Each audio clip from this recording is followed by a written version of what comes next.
بسم الله الرحمن الرحيم إذا وقعت الواقعة ليس لوقعتها كاذبة خافضة رافعة إذا رجت الأرض رجا وبست الجبال بسا فكانت هباء منبثا وكنتم أزواجا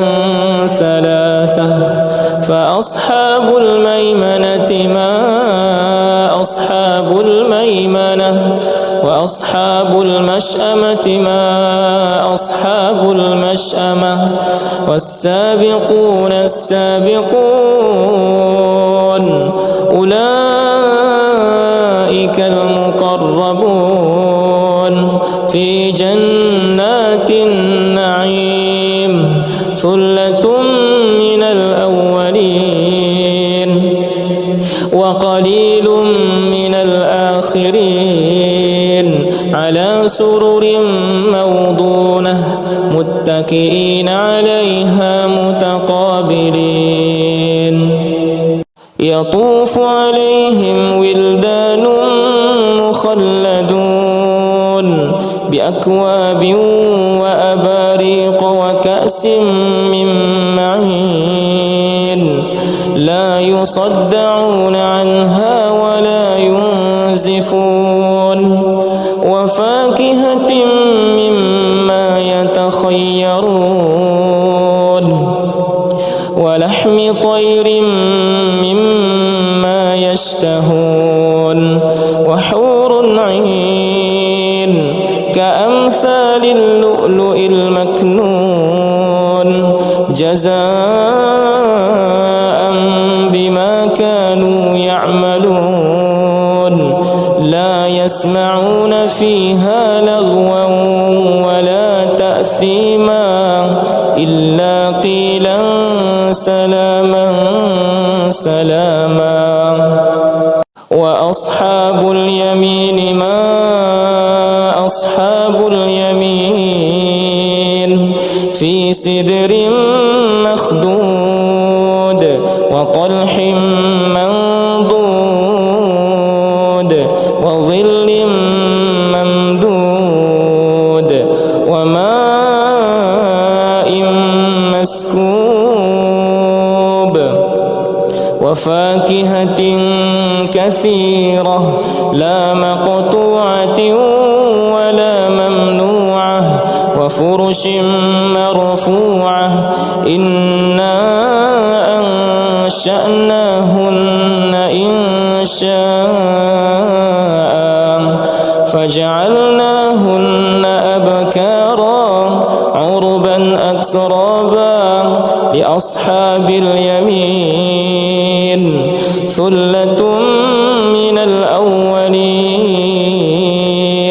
وثلة من الآخرين وأصحاب الشمال ما أصحاب الشمال في سموم وحميم وظل من يحموم لا بارد ولا كريم إنهم كانوا قبل ذلك مترفين وكانوا يصرون على الحنث العظيم وكانوا يقولون أئذا متنا وكنا ترابا وعظاما أئنا لمبعوثون أو آباؤنا الأولون قل إن الأولين والآخرين لمجموعون إلى ميقات يوم معلوم ثم إنكم أيها الضالون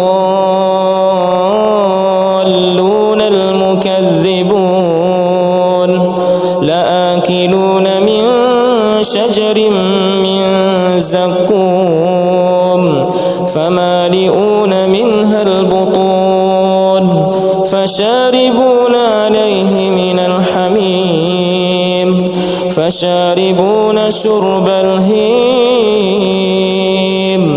هذا نزلهم يوم الدين نحن خلقناكم فلولا تصدقون أفرأيتم ما تمنون أأنتم تخلقونه أم نحن الخالقون نحن قدرنا بينكم الموت وما نحن بمسبوقين على أن نبدل أمثالكم وننشئكم فيما لا تعلمون ولقد علمتم النشأة الأولى فلولا تذكرون أفرأيتم ما تحرثون أأنتم تزرعونه أم نحن الزارعون لو نشاء لجعلناه حطاما فظلتم تفكهون إنا لمغرمون بل نحن محرومون أفرأيتم الماء الذي تشربون أأنتم أنزلتموه من المزن أم نحن المنزلون لو نشاء جعلناه أجاجا فلولا تشكرون أفرأيتم النار التي تورون أأنتم أنشأتم شجرتها أم نحن المنشئون نحن جعلناها تذكرة ومتاعا للمقوين فسبح باسم ربك العظيم فلا أقسم بمواقع النجوم وإنه لقسم لو تعلمون عظيم إنه لقرآن كريم في كتاب مكنون لا يمسه إلا المطهرون تنزيل من رب العالمين أفبهذا الحديث أنتم مدهنون وتجعلون رزقكم أنكم تكذبون فلولا إذا بلغت الحلقوم وأنتم حينئذ تنظرون ونحن أقرب إليه منكم ولكن لا تبصرون فلولا إن كنتم غير مدينين ترجعونها إن كنتم صادقين فأما إن كان من المقربين فروح وريحان وجنة نعيم وأما إن كان من أصحاب اليمين فسلام لك من أصحاب اليمين وأما إن كان من المكذبين الضالين فنزل من حميم وتصلية جحيم إن هذا لهو حق اليقين فسبح باسم ربك العظيم الله لا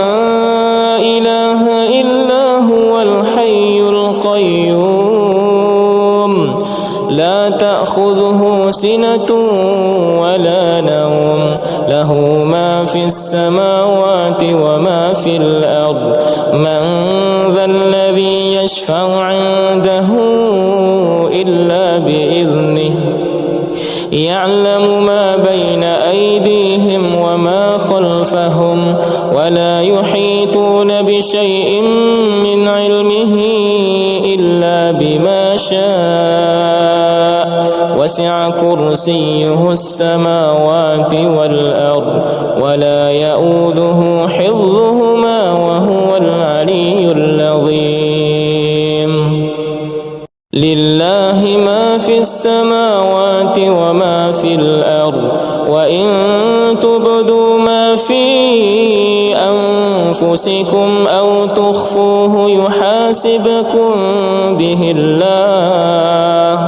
فَيَغْفِرُ لِمَن يَشَاءُ وَيُعَذِّبُ مَن يَشَاءُ وَاللَّهُ عَلَى كُلِّ شَيْءٍ قدير آمن الرسول بما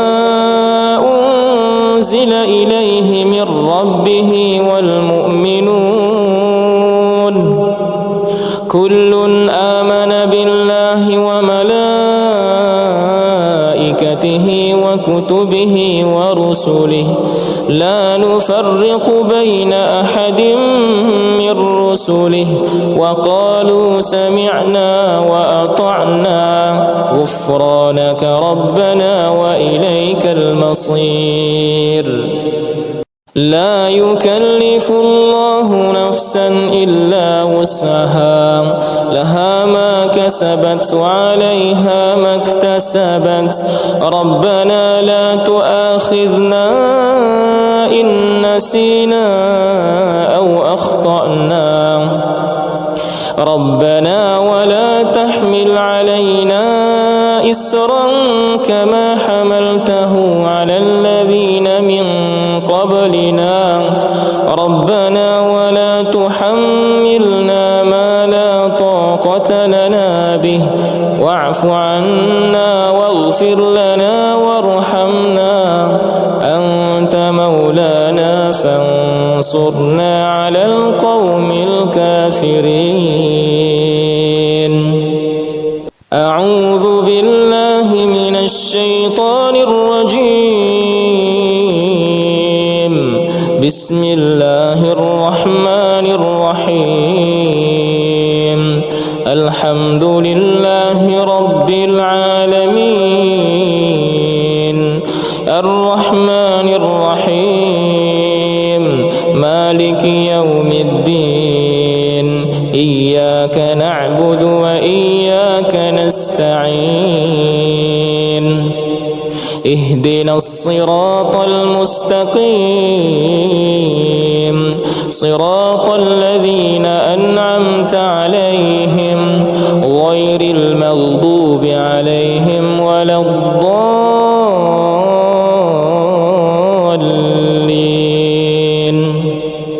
أعوذ بالله من الشيطان الرجيم بسم الله الرحمن الرحيم الرحمن علم القرآن خلق الإنسان علمه البيان الشمس والقمر بحسبان والنجم والشجر يسجدان والسماء رفعها ووضع الميزان ألا تطغوا في الميزان وأقيموا الوزن بالقسط ولا تخسروا الميزان والأرض وضعها للأنام فيها فاكهة والنخل ذات الأكمام والحب ذو العصف والريحان فبأي آلاء ربك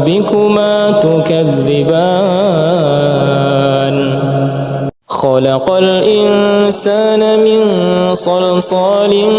كالفخار وخلق الجان من مارج من نار فبأي آلاء ربكما تكذبان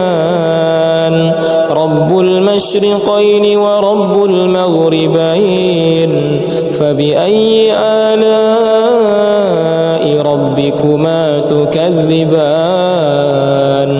مرج البحرين يلتقيان بينهما برزخ لا يبغيان فبأي آلاء ربكما تكذبان يخرج منهما اللؤلؤ والمرجان فبأي آلاء ربكما تكذبان وله الجوار المنشآت في البحر كالأعلام فبأي آلاء ربكما تكذبان كل من عليها فان كل من عليها فان ويبقى وجه ربك ذو الجلال والإكرام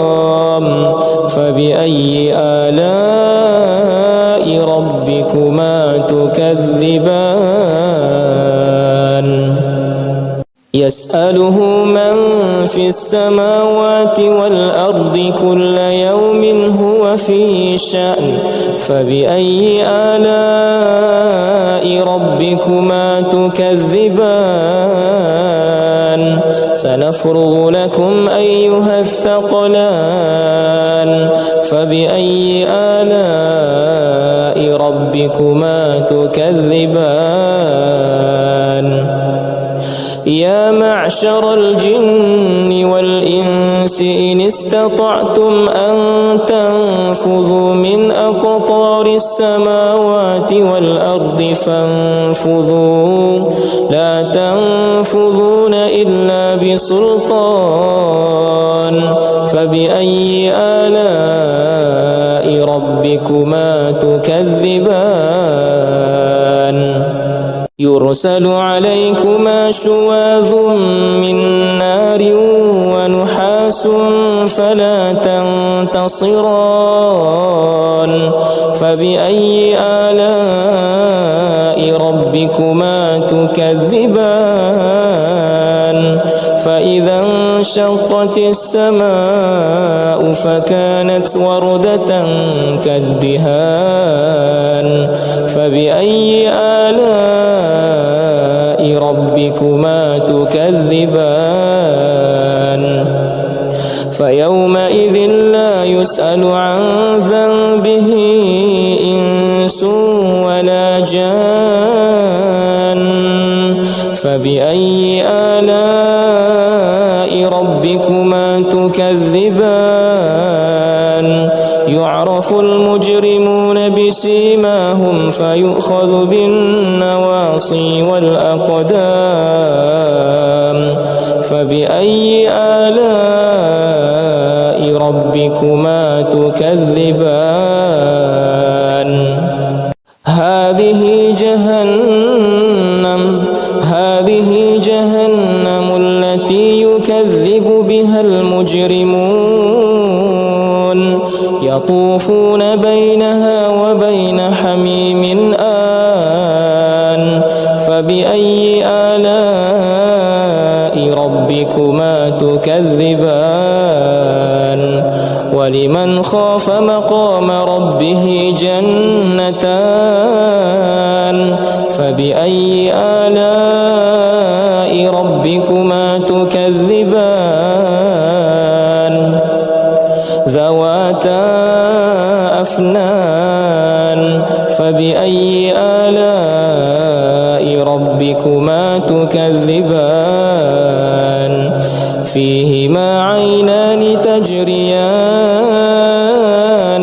فبأي آلاء ربكما تكذبان فيهما من كل فاكهة زوجان فبأي آلاء ربكما تكذبان متكئين على فرش بطائنها من استبرق وجنى الجنتين دان فبأي آلاء ربكما تكذبان فيهن قاصرات الطرف لم يطمثهن إنس قبلهم ولا جان فبأي آلاء ربكما تكذبان كأنهن الياقوت والمرجان فبأي آلاء ربكما تكذبان هل جزاء الإحسان إلا الإحسان فبأي آلاء ربكما تكذبان ومن دونهما جنتان فبأي آلاء ربكما تكذبان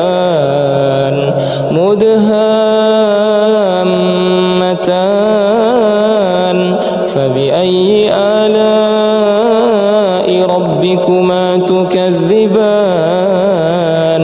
فيهما عينان نضاختان فبأي آلاء ربكما تكذبان فيهما فاكهة ونخل ورمان فبأي آلاء ربكما تكذبان فيهن خيرات حسان فبأي آلاء ربكما تكذبان حور مقصورات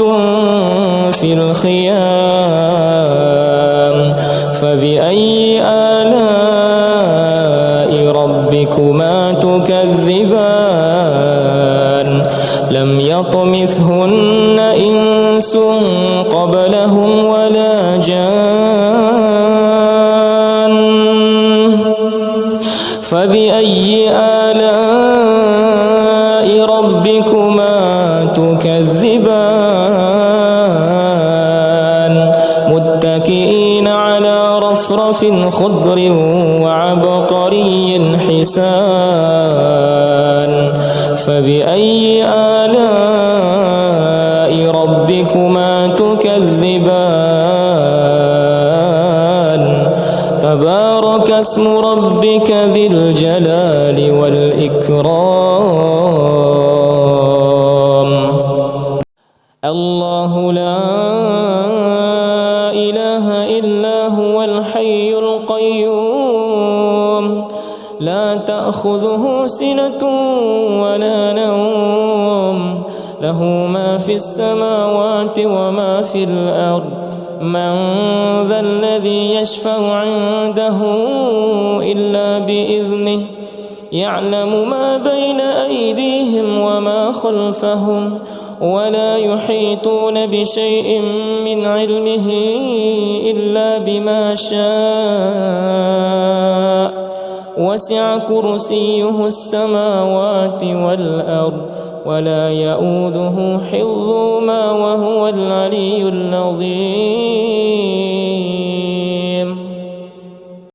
الله لا إله إلا هو الحي القيوم لا تأخذه سنة ولا نوم له ما في السماوات وما في الأرض من ذا الذي يشفع عنده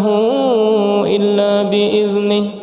يعلم ما بين أيديهم وما خلفهم ولا يحيطون بشيء من علمه إلا بما شاء وسع كرسيه السماوات والأرض ولا يؤوده حفظهما وهو العلي العظيم. الله لا إله إلا هو الحي القيوم لا تأخذه سنة ولا نوم له ما في السماوات وما في الأرض من ذا الذي يشفع عنده إلا بإذنه يعلم ما بين أيديهم وما خلفهم ولا يحيطون بشيء من علمه إلا بما شاء وسع كرسيه السماوات والأرض ولا يؤوده حفظهما وهو العلي العظيم. بسم الله الرحمن الرحيم. ياسين والقرآن الحكيم إنك لمن المرسلين على صراط مستقيم تنزيل العزيز الرحيم لتنذر قوما ما أنذر آباؤهم فهم غافلون لقد حق القول على أكثرهم فهم لا يؤمنون إنا جعلنا في أعناقهم أغلالا فهي إلى الأذقان فهم مقمحون وجعلنا من بين أيديهم سدا ومن خلفهم سدا فأغشيناهم فهم لا يبصرون وسواء عليهم أأنذرتهم أم لم تنذرهم لا يؤمنون إنما تنذر من اتبع الذكر وخشي الرحمن بالغيب فبشره بمغفرة وأجر كريم إنا نحن نحيي الموتى ونكتب ما قدموا وآثارهم وكل شيء أحصيناه في إمام مبين واضرب لهم مثلا أصحاب القرية إذ جاءها المرسلون إذ أرسلنا إليهم اثنين فكذبوهما فعززنا بثالث فقالوا إنا إليكم مرسلون قالوا ما أنتم إلا بشر مثلنا وما أنزل الرحمن من شيء إن أنتم إلا تكذبون قالوا ربنا يعلم إنا إليكم لمرسلون وما علينا إلا البلاغ المبين قالوا إنا تطيرنا بكم لئن لم تنتهوا لنرجمنكم وليمسنكم منا عذاب أليم قالوا طائركم معكم أئن ذكرتم بل أنتم قوم مسرفون وجاء من أقصى المدينة رجل يسعى قال يا قوم اتبعوا المرسلين اتبعوا من لا يسألكم أجرا وهم مهتدون وما لي لا أعبد الذي فطرني وإليه ترجعون أأتخذ من دونه آلهة إن يردني الرحمن بضر لا تغن عني شفاعتهم شيئا ولا ينقذون إني إذا لفي ضلال مبين إني آمنت بربكم فاسمعون قيل ادخل الجنة قال يا ليت قومي يعلمون بما غفر لي ربي وجعلني من المكرمين وما أنزلنا على قومه من بعده من جند من السماء وما كنا منزلين إن كانت إلا صيحة واحدة فإذا هم خامدون يا حسرة على العباد ما يأتيهم من رسول إلا كانوا به يستهزئون ألم يروا كم أهلكنا قبلهم من القرون أنهم إليهم لا يرجعون وإن كل لما جميع لدينا محضرون وآية لهم الأرض الميتة أحييناها وأخرجنا منها حبا فمنه يأكلون وجعلنا فيها جنات من نخيل وأعناب وفجرنا فيها من العيون ليأكلوا من ثمره وما عملته أيديهم أفلا يشكرون سبحان الذي خلق الأزواج كلها مما تنبت الأرض ومن أنفسهم ومما لا يعلمون وآية لهم الليل نسلخ منه النهار فإذا هم مظلمون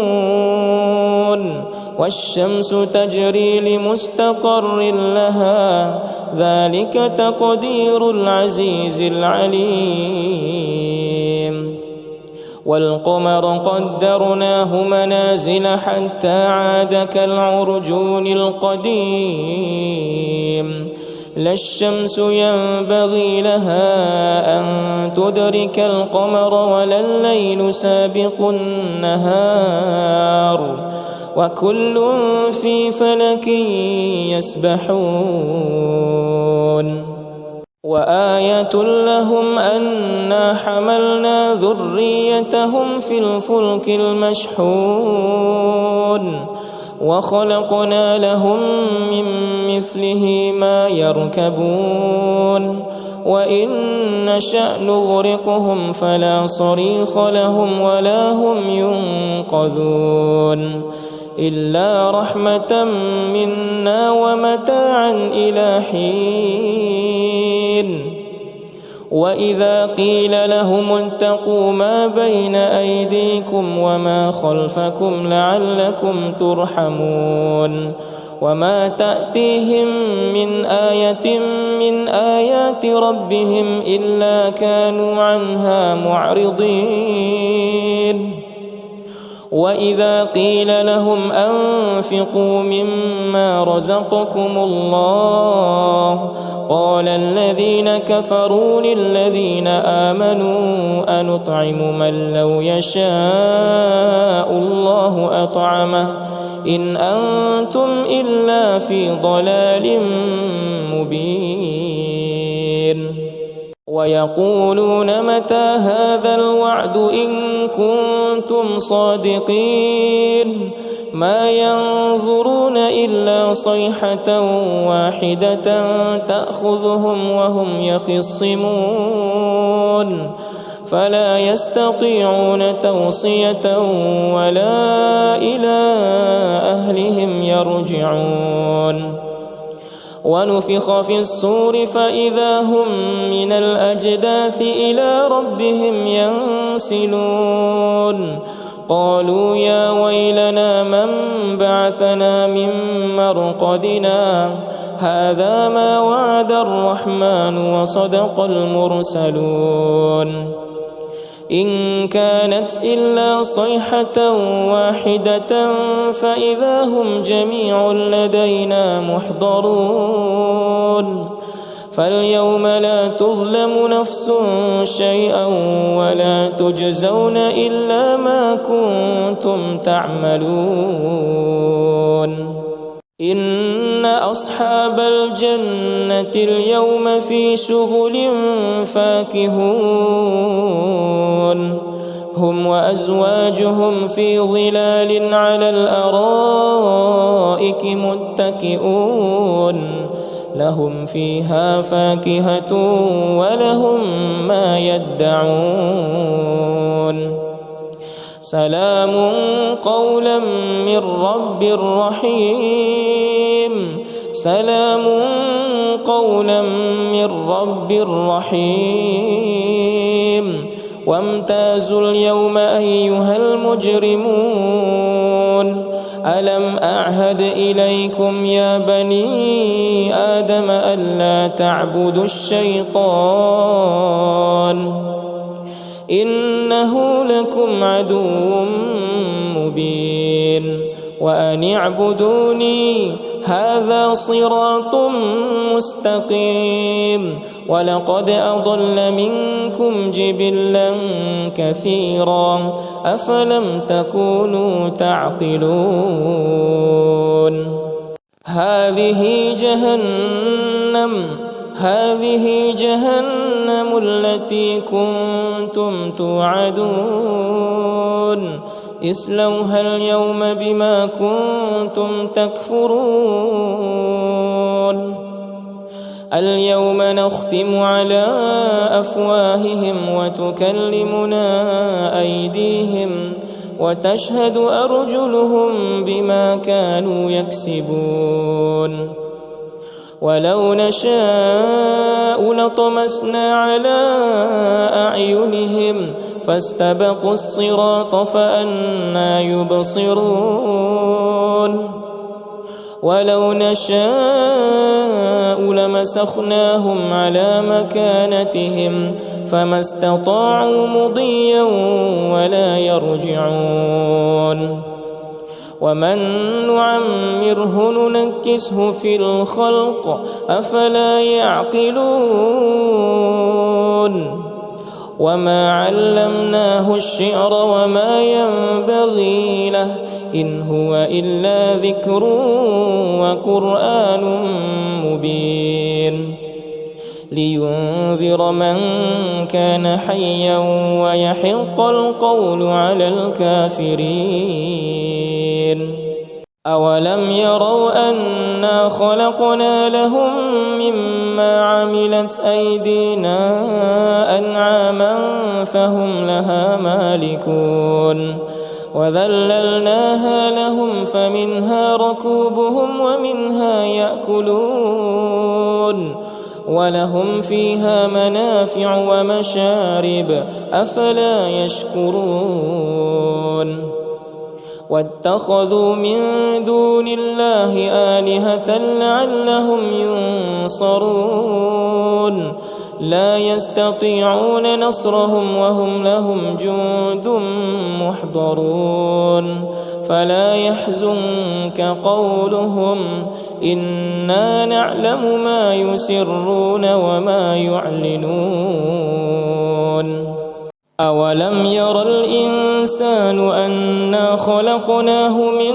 نطفة فإذا هو خصيم مبين وضرب لنا مثلا ونسي خلقه قال من يحيي العظام وهي رميم قل يحييها الذي أنشأها أول مرة وهو بكل خلق عليم الذي جعل لكم من الشجر الأخضر نارا فإذا أنتم منه توقدون أوليس الذي خلق السماوات والأرض بقادر على أن يخلق مثلهم بلى وهو الخلاق العليم إنما أمره إذا أراد شيئا أن يقول له كن فيكون فسبحان الذي بيده ملكوت كل شيء وإليه ترجعون بسم الله الرحمن الرحيم الرحمن علم القرآن خلق الإنسان علمه البيان الشمس والقمر بحسبان والنجم والشجر يسجدان والسماء رفعها ووضع الميزان ألا تطغوا في الميزان وأقيموا الوزن بالقسط ولا تخسروا الميزان والأرض وضعها للأنام فيها فاكهة والنخل ذات الأكمام والحب ذو العصف والريحان فبأي آلاء ربكما تكذبان خلق الإنسان من صلصال كالفخار وخلق الجان من مارج من نار فبأي آلاء ربكما تكذبان رب المشرقين ورب المغربين فبأي آلاء ربكما تكذبان مرج البحرين يلتقيان بينهما برزخ لا يبغيان فبأي آلاء ربكما تكذبان يخرج منهما اللؤلؤ والمرجان فبأي آلاء ربكما تكذبان وله الجوار المنشآت في البحر كالأعلام فبأي آلاء ربكما تكذبان كل من عليها فان كل من عليها فان ويبقى وجه ربك ذو الجلال والإكرام فبأي آلاء ربكما تكذبان يسأله من في السماوات والأرض كل يوم هو في شأن فبأي آلاء ربكما تكذبان سنفرغ لكم أيها الثقلان فبأي آلاء ربكما تكذبان يا معشر الجن والإنس إن استطعتم أن تنفذوا من أقطار السماوات والأرض فانفذوا لا تنفذون إلا بسلطان فبأي آلاء ربكما تكذبان يرسل عليكما شواظ من نار ونحاس فلا تنتصران فبأي آلاء ربكما تكذبان فإذا انشقت السماء فكانت وردة كالدهان فبأي آلاء ربكما تكذبان فيومئذ لا يسأل عن ذنبه إنس ولا جان فبأي آلاء ربكما تكذبان يعرف المجرمون بسيماهم فيؤخذ بالنواصي والأقدام فبأي آلاء ربكما تكذبان هذه جهنم التي يكذب بها المجرمون يطوفون بينها وبين حميم آن فبأي آلاء ربكما تكذبان ولمن خاف مقام ربه جنتان فبأي آلاء ربكما تكذبان ذواتا أفنان فبأي آلاء ربكما تكذبان فيهما عينان تجريان فبأي آلاء ربكما تكذبان فيهما من كل فاكهة زوجان فبأي آلاء ربكما تكذبان متكئين على فرش بطائنها من استبرق وجنى الجنتين دان فبأي آلاء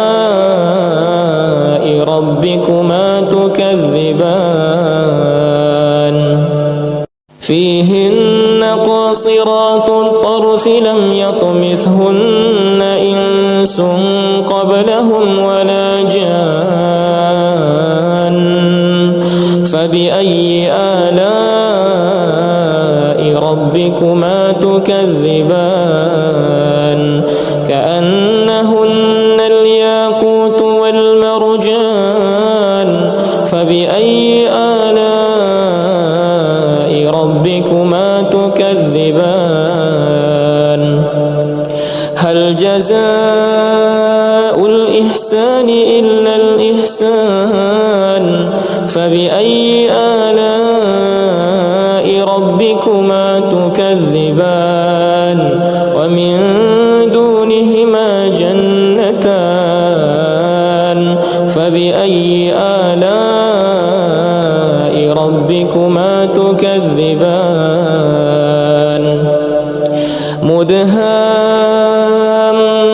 مدهامتان فبأي آلاء ربكما تكذبان فيهما عينان نضاختان فبأي آلاء ربكما تكذبان فيهما فاكهة ونخل ورمان فبأي آلاء ربكما تكذبان فيهن خيرات حسان فبأي آلاء ربكما تكذبان حور مقصورات في الخيام فبأي آلاء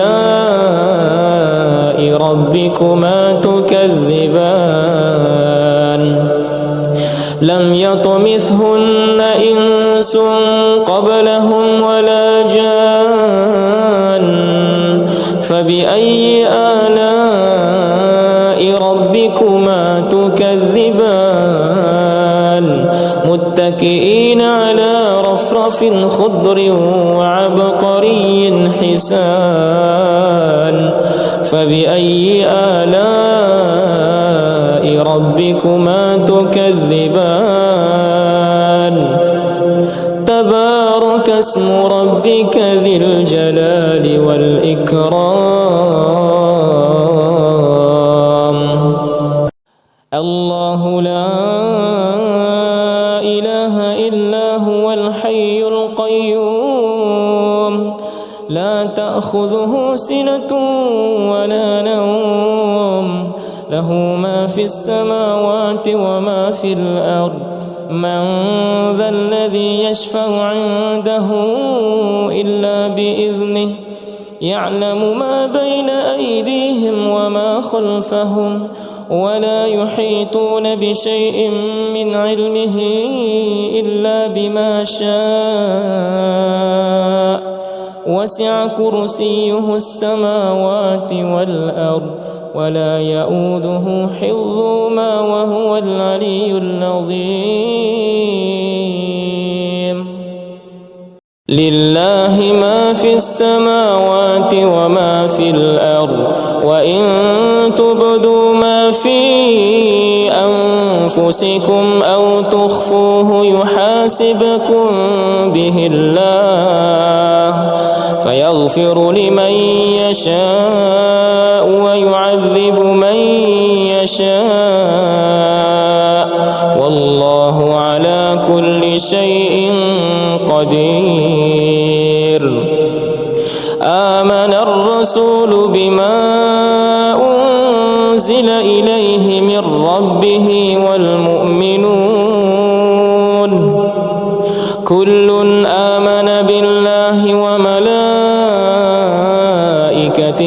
وكتبه ورسله لا نفرق بين أحد من رسله وقالوا سمعنا وأطعنا غفرانك ربنا وإليك المصير لا يكلف الله نفسا إلا وسعها لها ما كسبت وعليها ما اكتسبت ربنا لا تؤاخذنا إن نسينا أو أخطأنا ربنا ولا تحمل علينا إسرا كما حملته على الذين من قبلنا ربنا ولا تحملنا ما لا طاقة لنا به واعف عنا واغفر لنا وارحمنا أنت مولانا فانصرنا على القوم الكافرين